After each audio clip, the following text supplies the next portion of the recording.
कणकवलीमध्ये माझ्या विरोधात सर्वजण एकत्र आले अशी प्रतिक्रिया नितेश राणे यांनी दिली आहे। नेमके माझे कोण हे फडणवीसांना विचारणार असंही नितेश राणेंनी म्हटलंय।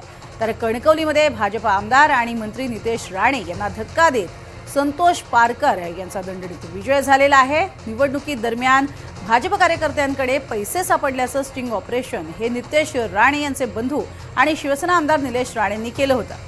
तर दोन्ही ठाकरे बंधूंमधील वाद चांगला चव्हाट्यावरती आला होता। निवडणुकीमध्ये संदेश पारकर यांचा विजय झाल्यानंतर नितेश राणेंनी प्रतिक्रिया दिली आहे।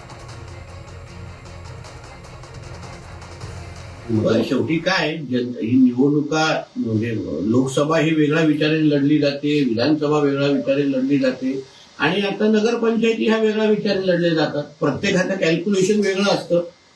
या कणकवलीच्या निवडणुकीमध्ये मी विरुद्ध सगळेच होतो, म्हणजे आतमधले बाहेरचे माझे विरोधातले सगळे एकत्र आलेले।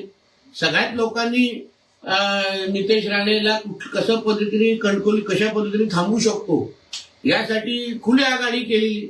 शहर विकास आघाडीचं उद्दिष्ट तेवढं होतं की कुठल्याही पद्धतीने नितेश राणे आणि ह्या लोकांना तुम्ही अद्दल घडवा। त्या बाबतीमध्ये जे काही 15-20 दिवस मला जो काय अनुभव आला, मी निश्चित पद्धतीने ह्या बाबतीमध्ये पक्ष नेतृत्वाशी बोलणार आहे, आदरणीय देवेंद्र फडणवीसांशी जाऊन बोलणार आहे। कारण का ज्या परिस्थितीमध्ये मी निवडणूक लढवली त्याच्यामध्ये नेमकं माझे कोण हा फार मोठा प्रश्न मला विचारासारखा वाटतो। कारण का मी प्रत्येक जण माझ्या विरोधात लढत होता।